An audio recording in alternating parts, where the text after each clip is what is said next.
All right, G, welcome back. And we were talking about and Newton's managerial grid.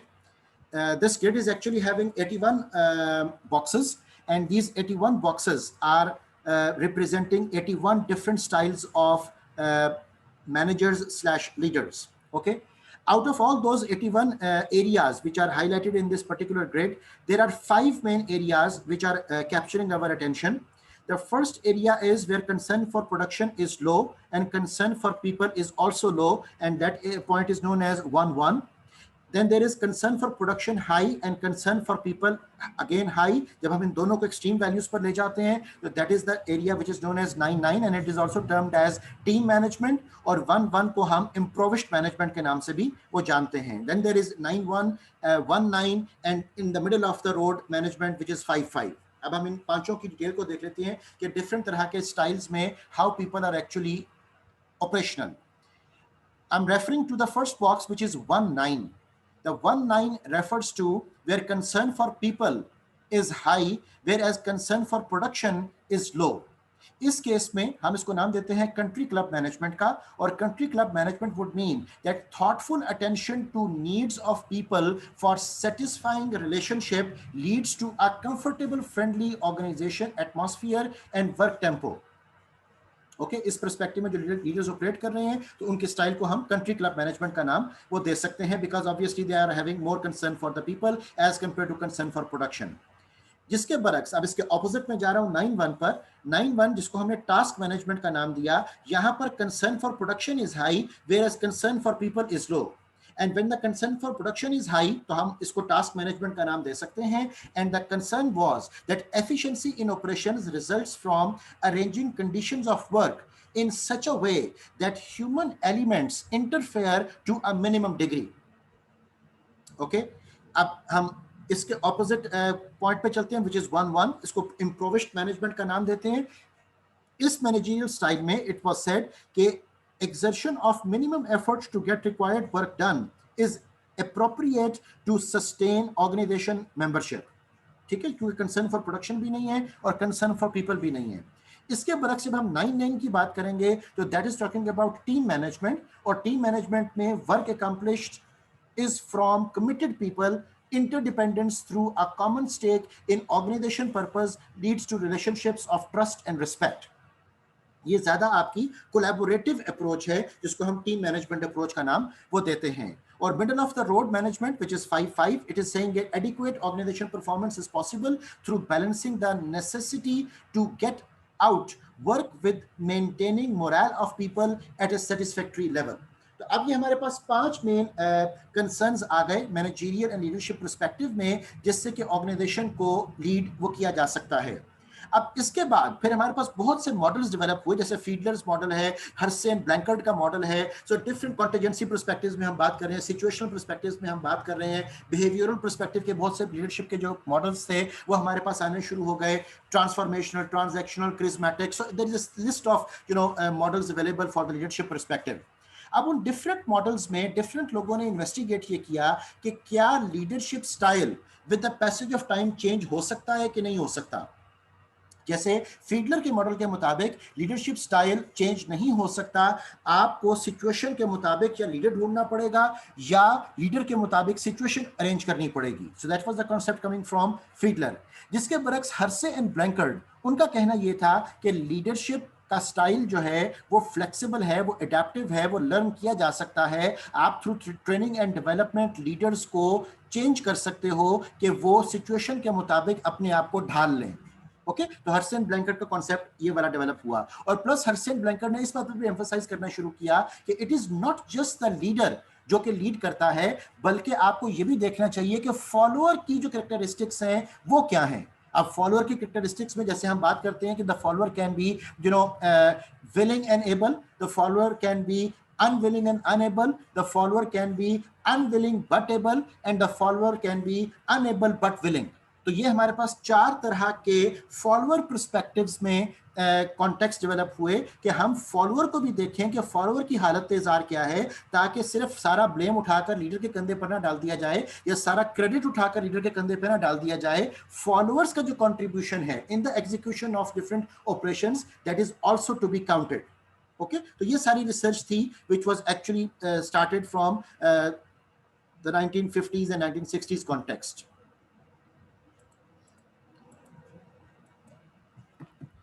उसके बाद हमारे पास productivity and quality of work life का जो discussion है वो शुरू होता है. एंड इट वाज सेड कि original projects developed in Europe in 1950s and their emergence in the United States you know during 1960s हमें मिलते हैं based on the research of Eric Twist and his colleagues at the Twistock Institute of Human Relations in London.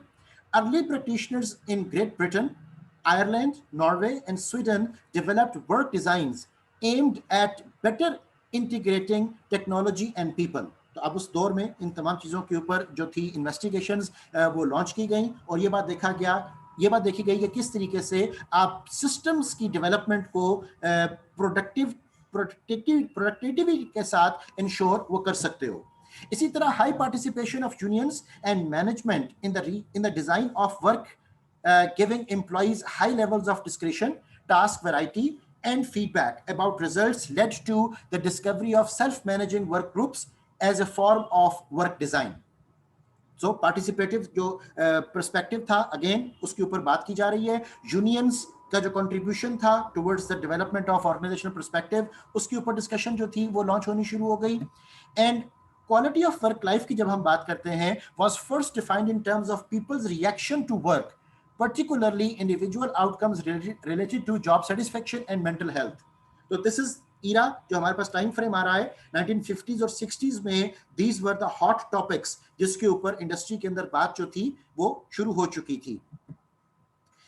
Along with that, again in the same time frame, it is said कि low cost and high quality of foreign made goods जहां से outsourcing का जो concept था that was actually evolved partially from the management practices used abroad, especially in Japan, led to resurgence of work quality balance in United States as well. ठीक है, तो आपका जो वर्क लाइफ बैलेंस था QWL जिसको हम कहते हैं, सो ये तमाम कॉन्सेप्ट्स जो थे originated from the Japanese perspective जो क्वालिटी के वहां पर बेशुमार वर्क उस दौर में हो रहा था, and then it evolved towards the European and the American perspectives.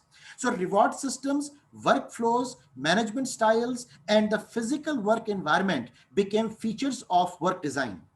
ठीक है, और ये तमाम पॉइंट्स जो है हमारे लिए अंडरस्टैंड करने जरूरी इसलिए हैं कि कल को हम जब कंसल्टेंट के तौर पर अपने आप को इंट्रोड्यूस करवाएं और हमें कहा जाए कि आपने एक वर्क डिजाइन डेवलप करना है नए सिरे से, तो उस वर्क डिजाइन में कौन से वेरिएबल काउंट करने चाहिए, तो यू शुड बी नोइंग के रिवॉर्ड सिस्टम, वर्क फ्लोज जिसमें कि work inflow, work outflow, work processes, ये सब कुछ इन्वॉल्व हो जाता है. डिफरेंट मैनेजमेंट स्टाइल्स का आपको पता होना चाहिए, जैसे भी हमने मैनेजमेंट ग्रिड में डिफरेंट तरह के स्टाइल्स देखे, and the physical work environment जिसमें एर्गोनॉमिकल इश्यूज इन्वॉल्व हो जाते हैं. So these are all the things we need to focus upon.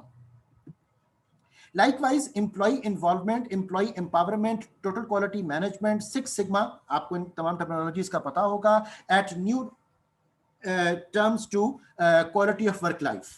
ठीक है, तो अब क्वालिटी ऑफ वर्क लाइफ को मजीद बेहतर बनाने के लिए work involvement, employee involvement, employee empowerment, ये तमाम जो कॉन्सेप्ट्स है, टोटल क्वालिटी मैनेजमेंट के जो प्रिंसिपल्स थे वो इवॉल्व किए गए. और उन्हीं के साथ साथ आपके जो स्टैटिस्टिकल क्वालिटी कंट्रोल के प्रोसीजर्स हैं, जैसा कि आप ये सिक्स सिग्मा का यहाँ पर वर्ड देख रहे हो, जिसका मतलब होता है कि 3.4 एरर्स इन 1 मिलियन ट्रांजैक्शंस. तो इन तमाम चीजों को यूज किया जाना शुरू किया ताकि हम ऑर्गेनाइजेशंस को बेहतर तौर पर इस्टेब्लिश वो कर सकें और एक ऐसा वर्क डिजाइन डेवलप करें जिसमें कि प्रोडक्टिविटी और क्वालिटी ये दोनों चीजें इंश्योर वो की जा सकें. By the turn of the century, ये late 1990s और early 2000 की डिस्कशन अब शुरू हो रही है कि जिसमें स्ट्रेटेजिक चेंज के ऊपर बात जो थी वो बहुत ज्यादा की गई. So the strategic change is a recent influence on organization development's evolution. Okay, so rising complexity in organizational environment has produced the need for a strategic perspective from organization development and encouraged planned change processes at the organizational level. Right और strategic change की जब हमने बात करनी शुरू की तो वहीं से हमारे पास एक और सब्जेक्ट फील्ड भी डेवलप हुआ. The subject field was titled as strategic human resource management, जिसमें कि हमने स्ट्रेटेजिक मैनेजमेंट के प्रिंसिपल्स को ह्यूमन रिसोर्स मैनेजमेंट के साथ मर्ज करके एक फील्ड जो थी वो डेवलप की. और इसके मुताबिक जो एचआर के पर्सोनल्स हैं, they are not just having the line authority and the staff authority, rather than के जो एचआर पर्सोनल्स हैं, they are going to act like the strategic partners with the top management. और जब वो strategic partner with the top management operate करेंगे तो obviously उनका influence on the strategic decision making would be of utmost importance. ठीक है, तो ये बेसिक वो कॉन्टेक्स्ट था जिसके अंदर स्ट्रेटेजिक ह्यूमन रिसोर्स मैनेजमेंट जो थी it was taken up as a norm of the day, और उससे जो चेंज प्रोसेसेस थे उनको कैसे इनिशिएट करना है इसके ऊपर एक कंप्लीट बहस जो थी वो की गई. Likewise, the strategic change involves improving the alignment among an organization's environment, strategy and organization design. So इन तमाम चीजों को हमने align करना था.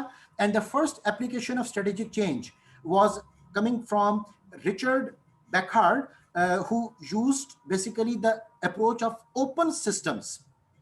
ठीक है, तो ओपन सिस्टम्स प्लानिंग, जहां से फिर सिस्टम्स अप्रोच, सिस्टम्स इंटेलिजेंस जैसे जो कॉन्सेप्ट्स थे वो इवॉल्व होने शुरू हुए. तो अगेन इसका सारा जो क्रेडिट जा रहा है वो आपके स्ट्रेटेजिक चेंज पर्सपेक्टिव्स को वो जा रहा है, which is the time frame हमारे पास 1990s का एंड और 2000 का स्टार्ट, ये वो दौर है. So he proposed that an organization's environment and its strategy could be described and analyzed in different perspectives, जिसमें कि systems thinking का जो कॉन्सेप्ट आपको मैं दे रहा हूं ये इवॉल्व होगा. और ऑब्वियसली हम सिस्टम्स थिंकिंग के ऊपर जो है एक बड़ा भी कंप्रिहेंसिव सेशन अटेंड करेंगे जिसमें कि we'll be listening to the person who came up with the whole idea of systems thinking, और उसकी जो वर्ल्ड फेमस बुक है the fifth discipline, that would be under discussion, जो अभी हम बात करेंगे related to systems approach. So based on the organization's mission, the differences between what the environment demanded and how the organization responded could be reduced and performance improved. तो ये हमारे पास एक कॉन्टेक्स्ट डेवलप हुआ कि ऑर्गेनाइजेशन की जब direction setting हम कर लेते हैं, हम उसको मिशन एंड विजन एलोकेट कर देते हैं, तो उस डायरेक्शन सेटिंग से organisation is able to perform better. ठीक है, उसमें जो वेस्टेजेस हैं वो कम हो जाते हैं और आपके जो ओवरऑल परफॉर्मेंस मेजर्स हैं जिसमें productivity, profitability, satisfaction of the stakeholders, ये सब चीजें बेहतर से बेहतर हो जाती हैं. When you are able to know that who you are, what you do and whom you serve, these are the major contexts जिसमें कि हम मिशन स्टेटमेंट को एलैबोरेट वो करेंगे. So more recently, strategic approaches to organization development have been extended into mergers and acquisitions. अब ये बड़ा एक common trend हमें देखने को मिला जिसमें कि competitive pressures की होने की वजह से many organizations they were forced to go for mergers, acquisitions, strategic alliances, joint ventures. बहुत से हमें इस तरह के expressions जो थे वो इंडस्ट्री के अंदर मिलने शुरू वो हो गए. और जाहिर है कि जितने भी ये वाले पर्सपेक्टिव्स हम डिस्कस कर रहे हैं जिसमें कि mergers, acquisitions, joint venture, strategic alliances जैसे नेटवर्क्स हमारे पास डेवलप हुए, तो उन तमाम को we take up as the projects. और वो प्रोजेक्ट्स आपके ऑब्वियसली ऑर्गेनाइजेशन डेवलपमेंटल प्रोजेक्ट्स होते हैं जिसमें कि कंसल्टेंट्स की हमें जरूरत वो पड़ती है. इसी के साथ साथ इंप्लीमेंटिंग स्ट्रेटजीज का जब हमने बात की, उस वक्त भी ऑर्गेनाइजेशन प्रैक्टिशनर्स जो थे, ऑर्गेनाइजेशन डेवलपमेंट जो प्रैक्टिशनर्स थे, इनकी हमें बेपनाह जरूरत पड़ी. बिकॉज जब आप एक स्ट्रेटजी को इंप्लीमेंट करना शुरू करते हो तो there is a lot of resistance, और उस रेजिस्टेंस को ओवरकम करना ऑब्वियसली ऑर्गेनाइजेशन डेवलपमेंट प्रैक्टिशनर्स का जो कॉन्टेक्स्ट होगा उसमें शामिल है. So implementing strategic change requires organization development practitioner to be familiar with competitive strategy. आप उसका अपना डोमेन देखें, उसका आप स्कोप देखें कि ऑर्गेनाइजेशन डेवलपमेंट प्रैक्टिशनर्स को किन किन सब्जेक्ट एरियाज की कमांड होनी चाहिए. He or she should be having a sound knowledge about comparative strategy. He or she should be having a sound knowledge about finance, marketing, team building, action research and survey feedback. Okay? तो जब तक उसके पास ये तमाम tools and techniques नहीं होंगे तो इन tools and techniques के बगैर the OD practitioner is actually incomplete. Okay, आज के सेशन में इंशाल्लाह हम बात करेंगे कि ओडी कॉम्पिटेंसीज कौन कौन सी हैं और ऑर्गेनाइजेशन डेवलपमेंट प्रैक्टिशनर्स को कौन कौन सी कॉम्पिटेंसीज रिक्वायर्ड हैं. And will come to know कि more than 140 competencies are actually required for an OD practitioner to be effective in the field, right? So that basically concludes our first chapter, जिसमें कि हमने historical perspectives के ऊपर major focus रखा कि historically speaking this field of organization development ये कैसे evolve करती है. The second chapter we're going to talk about is basically talking in terms of the nature of planned change. And before I start discussion of this chapter, I have received a question. And the question is, are mergers done with the help of OD practitioner or project managers?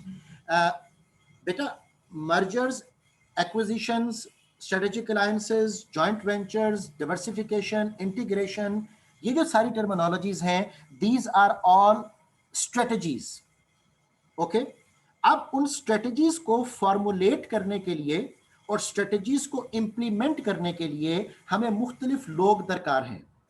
जब हम strategy formulation की बात करते हैं तो we require स्ट्रेटेजिस्ट्स, और जब हम स्ट्रेटेजी इंप्लीमेंटेशन की बात करते हैं तो there the role of OD practitioners is more highlighted. Okay, second point आपका जो क्वेश्चन का है प्रोजेक्ट मैनेजर्स का, याद रखें कि ओडी प्रैक्टिशनर जब भी कोई प्रोजेक्ट टेकअप करते हैं तो they are acting like project managers. मैंने शुरू के सेशंस में इस बात पर बार बार फोकस किया था कि हर project taken up by OD practitioner is actually going to be executed like a complete project in it own self. ठीक है, तो OD practitioner himself would be the project manager. ये जरूरी नहीं है कि ओडी प्रैक्टिशनर एक अलहदा बंदा है, प्रोजेक्ट मैनेजर कोई और पर्सन है. तो these are the two perspectives which can be in one person. Okay, so again based upon कि किसके पास किस किस्म की competencies and proficiencies हैं और उन competencies and proficiencies के साथ वो strategies को implement और formulate वो कैसे कर सकते हैं. And along with that, अभी जैसे आपको मैंने बताया एक third role strategist का, तो OD practitioner can also act like a strategist as well. Again depend इस बात पर करेगा कि client ने OD practitioner को किस project के लिए hire वो किया हुआ है. So now moving towards the chapter number 2, which is talking about the nature of planned change. Let's see what we have to talk about. There are certain learning objectives, first of all, and the first learning objective is to describe and compare three major perspectives on changing organizations. To introduce a general model of planned change, इसके ऊपर हम बात करेंगे, that will be used to organize the material presented in this book. और उसके बाद to describe how planned change can be adopted to fit different kinds of conditions. So these are all the scopes we are going to cover in this chapter. The first model, जिसके बारे में अभी Kurt Lewin के बारे में हमने historical perspective में भी देखा, and the Bob was briefing us about how Kurt Lewin came up with different ideas. तो उसका जो world famous model था unfreezing movement and refreezing का, commonly abbreviated as UMNR, it was presented. So change को implement करने के लिए सबसे पहले हमें status quo को unfreeze करना पड़ेगा. Then we have to bring in a change and then we have to institutionalize the change.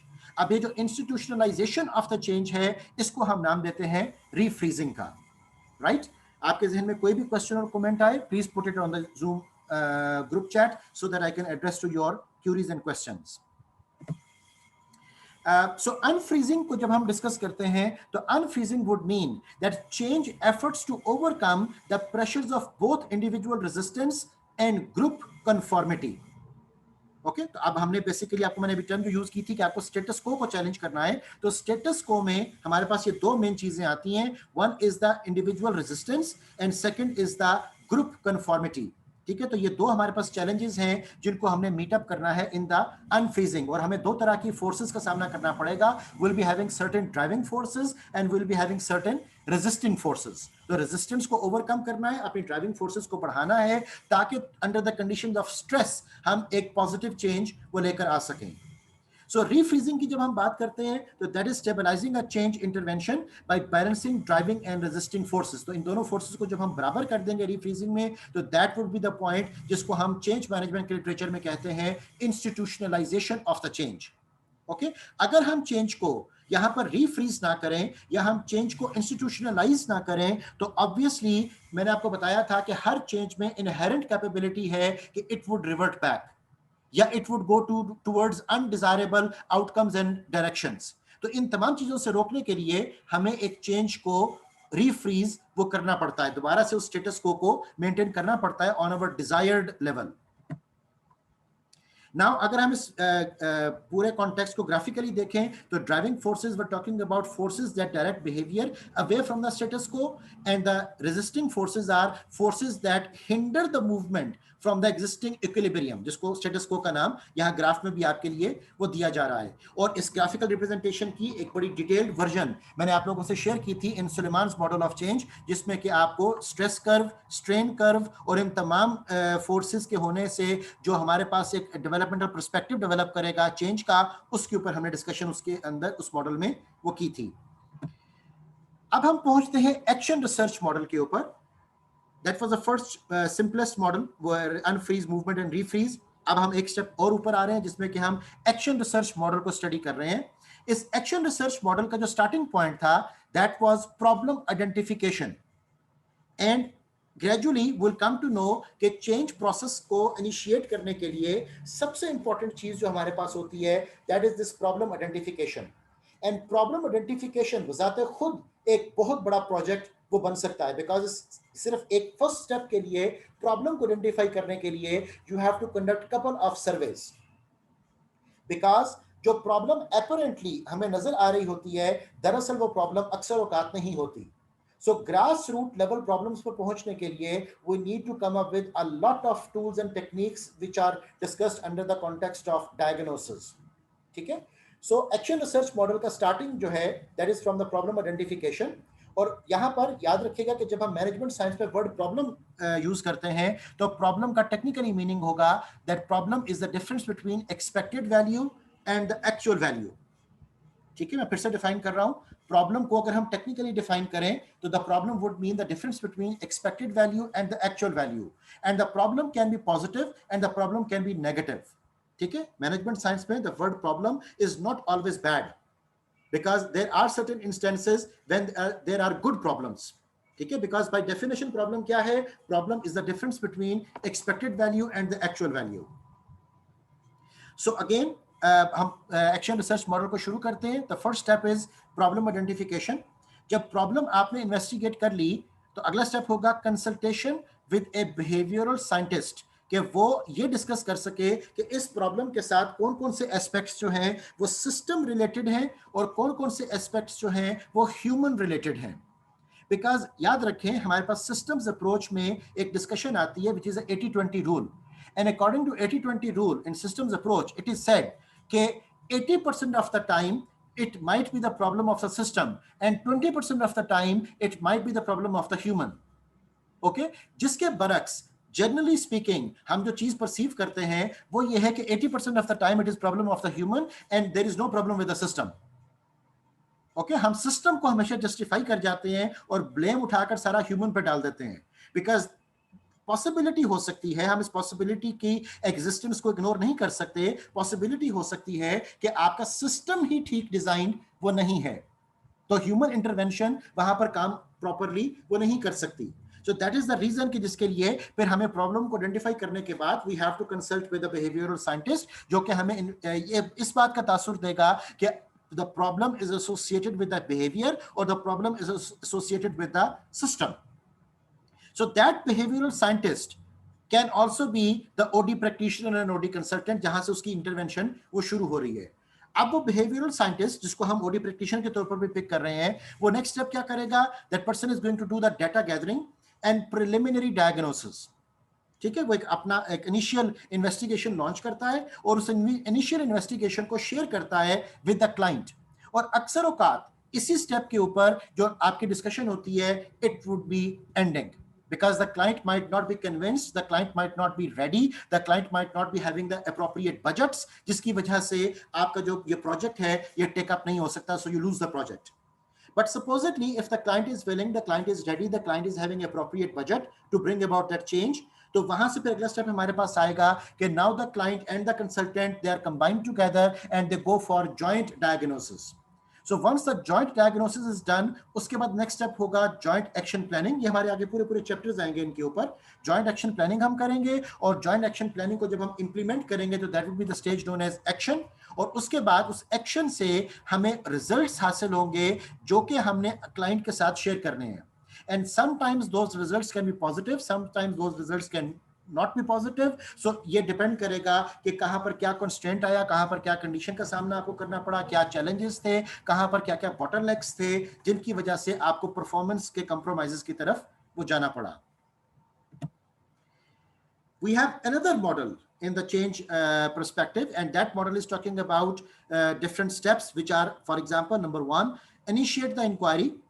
उसके बाद इंक्वायर इनटू बेस्ट प्रैक्टिसेस. ये एक और हमारे पास कॉन्टेक्स्ट आ रहा है कि हम इंडस्ट्री के अंदर मौजूद बेंचमार्क्ड या जो बेस्ट प्रैक्टिसेस होती हैं उनको गो थ्रू करते हैं. And by going through the benchmark and the best practices, we'll be better able to understand कि वो क्या challenges हैं जिनका सामना हमें करना पड़ रहा है. So once the best practices are investigated, तो उसके बाद हमारे पास step आता है which is discover the themes. अब हम देखते हैं कि उन बेस्ट प्रैक्टिसेस से रिलेटेड जो इंक्वायरी हमने लॉन्च की, अब किन थीम्स के अराउंड ऑर्गेनाइजेशनल पर्सपेक्टिव को लेकर चलना है. There can be the theme of leadership, there can be the theme of productivity, there can be the theme of job satisfaction, there can be the theme of work optimisation. तो ये different तरह के हमारे पास themes develop हो जाते हैं जिन themes को फिर हम एसोसिएट करते हैं बेंचमार्क्ड बेस्ट प्रैक्टिसेस के साथ. इसके बाद नेक्स्ट स्टेप जो पॉजिटिव मॉडल का हमारे पास आया, that was envision a preferred future, कि हम अपना फ्यूचरिस्टिक विजन अपने सामने रखते हैं. And the next step in the positive model was design and deliver ways to create the future. ठीक है, तो अब आप जाहिर है कि यहाँ पर फिर पूरी एक एक्शन प्लानिंग करोगे कि आपने किस तरह से उस डिजायर्ड फ्यूचर को अचीव करने की कोशिश वो करनी है. अब इन तमाम मॉडल्स में there are certain similarities and there are certain differences. For example, when we talk about similarities in all the models which we have just seen, so the major similarity was change preceded by diagnosis or preparation. कि इन तमाम में हमारे पास एक starting point था जिसमें कि हम इन्वेस्टिगेट करते थे कि why and when and where we require any change. The second similarity in all the models were कि apply behavioral science knowledge. तो behavioral science के knowledge के बगैर आपके लिए difficult हो जाएगा इन तमाम changes को incorporate करना. और behavioral science की जब हम बात करते हैं, for example organizational behavior के subject की development की भी जब हम बात करते हैं, तो याद रखिएगा कि behavioral science में we talk about anthropology, we talk about sociology, we talk about social psychology, we talk about we talk about not physiology, we talk about political science. ठीक है, so ये तमाम वो सब्जेक्ट फील्ड्स हैं जो subject fields मिलकर behavioural science का जो नॉलेज है वो मैनेजमेंट पीपल को वो प्रोवाइड करते हैं. ठीक है, मैं फिर से रिपीट कर रहा हूं, anthropology, psychology, sociology, social psychology, political science, तो ये तमाम वो फील्ड्स हैं जहां से हमने बिहेवियरल साइंस के नॉलेज को मैनेजमेंट पर्सपेक्टिव में यूज करना वो शुरू किया. सो इन तमाम मॉडल्स में ये नॉलेज जो था that was incorporated. Then stress involved, obviously हमने स्ट्रेस कर्व की बात की, स्ट्रेन कर्व की बात की, तो stress involvement of organisation members, तो ये हमें नजर आया बिकॉज रेजिस्टेंस, ड्राइविंग फोर्सेस, ये तमाम चीजें जो थी they were creating the environment of stress. And obviously similarity जो इन तमाम मॉडल्स में थी that was recognise the role of a consultant. क्या इन तमाम मॉडल्स को कंसल्टेंट जो है वो बेटर एग्जीक्यूट कर सकता है. अभी हमने जितने मॉडल्स देखे इन तमाम में जो डिफरेंसेस हमें नजर आए, some models were having journal activities whereas some models were having specific activities.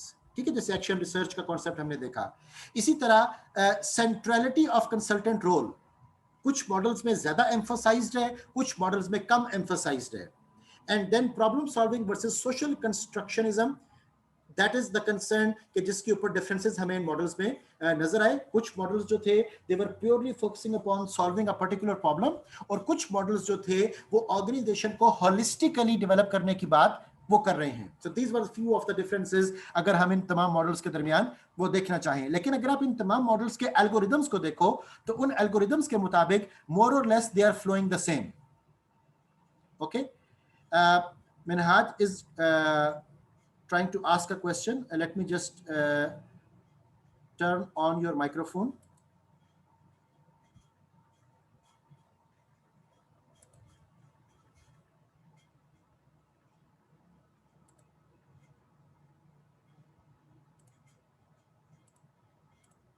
Ji Minhaj, you can turn on your microphone, please.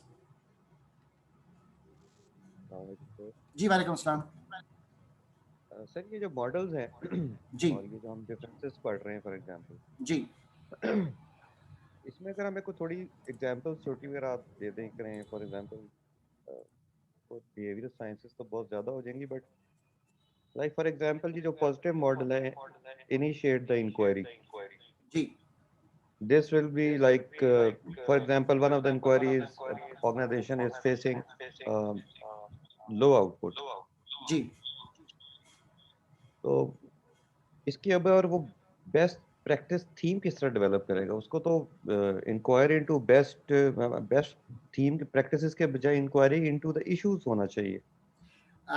Actually इस मॉडल के मुताबिक जो मेन कंसर्न था वो ये था कि suppose if there is low output और देयर इज हाई टर्नओवर, जो भी आप उसमें इन्वेस्टिगेट कर रहे हो स्टार्टिंग प्रॉब्लम, उस पे बेस्ट प्रैक्टिसेस का कॉन्सेप्ट ये है कि आप ये देखते हो कि इस किस्म के प्रॉब्लम को इंडस्ट्री के अंदर अब से पहले कंपनीज ने किस तरीके से एड्रेस किया है।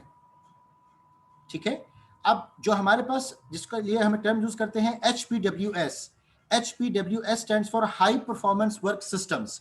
तो हमारे पास इंडस्ट्री में कुछ बेंचमार्क्ड कंपनीज होती हैं, बेंचमार्क्ड ऑर्गेनाइजेशंस होती हैं, जिनकी हम बेस्ट प्रैक्टिसेस को देखते हैं कि how did they addressed that particular problem in the past, जिस तरह उन्होंने उसको एड्रेस किया and they came up with fruitful results, उस चीज को हम बेस बनाकर अपने सॉल्यूशंस को डिवाइस करने की कोशिश वो करते हैं। But that is sir definitely. एक कंपनी की, जी सर जी क्वेश्चन इज, जी, मैं ये कह रहा हूँ कि क्या एक कंपनी की best practice is applicable to the other company as well? They this is are a question. They are yes and they are no. दोनों तरफ बात हो सकती है। बाजुकात बेस्ट प्रैक्टिसेस आपके पर्सपेक्टिव में एप्लीकेबल हो सकती हैं, बाजुकात बेस्ट प्रैक्टिसेस आपके केस में एप्लीकेबल नहीं भी हो सकती। ये डिपेंड करेगा, इसके ऊपर डिपेंडेंट वेरिएबल्स हमें देखने होते हैं। ये डिपेंड करेगा नंबर वन, ऑर्गेनाइजेशन का मैग्नीट्यूड कितना है। फॉर एग्जाम्पल, एक एमएनसी की, मल्टीनेशनल कॉर्पोरेशन की बेस्ट प्रैक्टिसेस को आप एक स्मॉल एंड मीडियम एंटरप्राइज के ऊपर नहीं लगा सकते हो। ठीक है, बड़ा ऑब्वियस सी सिचुएशन है कि एक एमएनसी की बेस्ट प्रैक्टिसेस थी, आप उसको एक कारखाने के ऊपर जो एक लोकल एनवायरनमेंट में ऑपरेट कर रहा है, आप उनके लिए तो नहीं उसको इंप्लीमेंट कर सकते, because the magnitude of operation is very different. तो अब हमें यह देखना पड़ेगा कि जब हम कंपैरिजन पॉइंट भी बना रहे हैं बेस्ट प्रैक्टिसेस के लिए, तो हम उन ऑर्गेनाइजेशंस को सिलेक्ट करें जो ऑर्गेनाइजेशन के सर्कमस्टांसेस हमारे मौजूदा ऑर्गेनाइजेशन और इश्यू से रिलेटेड हों। ओके, फॉर एग्जांपल अगर आपको स्मॉल एंड मीडियम लेवल के ऊपर ऑपरेट करना है तो स्मॉल एंड मीडियम की एग्जांपल्स लेकर आएं। अगर आपको एमएनसीज पे ऑपरेट करना है तो एमएनसीज की प्रैक्टिसेस को लेकर आएं। इसकी छोटी सी एग्जांपल आपको मैं फर्दर क्लैरिफाई करता हूं। I was actually hired as a consultant for an organization in Gujranwala, a well reputed company, और उन्होंने अपना एक नया प्लांट जो था वो लॉन्च करना था। That was the whole scenario जिसके ऊपर वो अपना वर्किंग करवाना चाह रहे थे। और उस प्लांट, न्यू प्लांट के हवाले से उनको एचआर डिपार्टमेंट में सर्टेन इश्यूज थे जिसके लिए मेरी जो कंसल्टेशन थी it was required. Now that company was asking me, उनके पास उनके साथ जब मेरी इनिशियल मीटिंग हुई, so they said कि सर हम इस प्लांट को बड़ा एक वर्ल्ड क्लास एनवायरनमेंट में लेकर चलना चाहते हैं, वर्ल्ड क्लास हम इसके ऊपर सेटअप करना चाह रहे हैं, हम बहुत ज़्यादा इन्वेस्टमेंट करना चाह रहे हैं, तो आप हमें इन्वेस्टिगेट करके बताएं कि जो बड़ी मल्टीनेशनल्स हैं उनकी प्रैक्टिसेस क्या हैं। तो it took me a lot of time to convince the सेठ साहब कि जनाब आपके पास बड़ी अच्छी प्लानिंग है, आपने बड़ा अच्छी इन्वेस्टमेंट प्लान की है, लेकिन प्लीज आपका लोकल मैग्नीट्यूड जो है वो एमएनसीज की प्रैक्टिसेस को इनकॉर्पोरेट नहीं कर सकता। तो अगर आपको मैं एमएनसीज की इन डेप्थ एनालिसिस बता भी दूं कि इस प्रॉब्लम को हल करने के लिए एमएनसीज क्या कर रहे हैं, तो आपके पास शायद उतना लीवरेज ही नहीं होगा कि आप एक डिपार्टमेंट के एक इशू के ऊपर उस लेवल की इन्वेस्टमेंट कर सकें। राइट, और सो मच सो मैंने यहां तक उनको कहा कि ये भी मुझे डाउट है कि आपको एचआर डिपार्टमेंट की भी जरूरत है कि नहीं, बिकॉज टेक्निकली स्पीकिंग एचआर का डिपार्टमेंट उस वक्त बनाया जाता है जब आपके पास in house on salary 100 employ से ज्यादा लोग हों। अगर आपके पास in house on salary 100 employ से ज्यादा लोग ऑपरेशनल नहीं है तो आपको एचआर डिपार्टमेंट बनाने की ही जरूरत नहीं है, आपको सिर्फ एचआर फंक्शनैलिटीज को लेकर चलना है। So somehow I was able to convince the सेठ साहब, एंड इवेंचुअली फिर हमने वहां पर एचआर डिपार्टमेंट को डेवलप करने की बजाय एचआर फंक्शनैलिटीज को इनकॉर्पोरेट किया, और उन एचआर फंक्शनैलिटीज में जो भी उनका इशू था उसको हमने सॉल्व करने की वो कोशिश की। सो अब ये आपको जाहिर है कि इन्वेस्टिगेशन के बाद, इनिशियल डेटा कलेक्शन के बाद ही पता चलता है कि व्हाट आर द सर्कमस्टांसेस जिसमें हमें ऑपरेट करना है। आपका मैं क्वेश्चन अगला पिक करता हूँ प्लीज। जूम सेशन टाइम खत्म हो रहा है, प्लीज नेक्स्ट मीटिंग को ज्वाइन कीजिए।